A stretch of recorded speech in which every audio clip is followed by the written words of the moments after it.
the main idea of the book is to look at the entire story. What happened is, until now, people have seen small snippets. The Armenians, the Greeks, the Assyrians, 1914, 1895, 1922. People haven't seen the entire story, and we thought that it's very important to understand the story as a whole.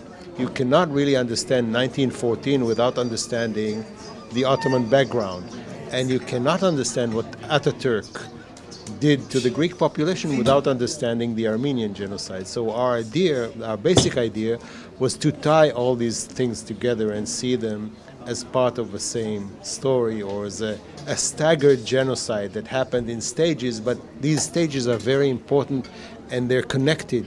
They're connected both in terms of time, so one thing leads to the other, and they're also connected in terms of communities. The Greeks, the Assyrians, the Armenians are all connected to each other.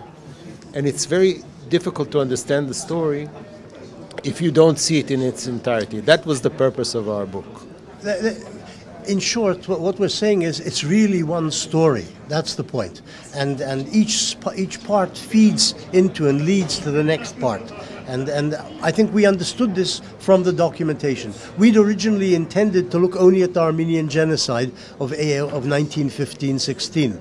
But when we started looking at the documentation, we understood it's one story. What happened to the Armenians before, what happened to the Armenians and Greeks during the World War, what happened to the Greeks afterwards, it's really part of one story.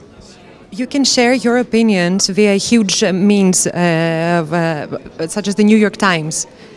You write articles there, am I correct? Occasionally. Occasionally, well, it doesn't happen that often, so I mean, it is very important. And you state your opinions on this crime of genocide there. How do people receive it? Is there any interest? Do people hear what crimes are taking part in the whole world even today?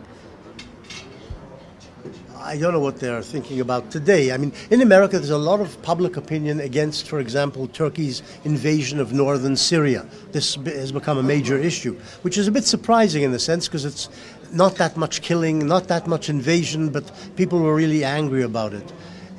About the past, people tend not to care that much about the past, unfortunately. Yeah.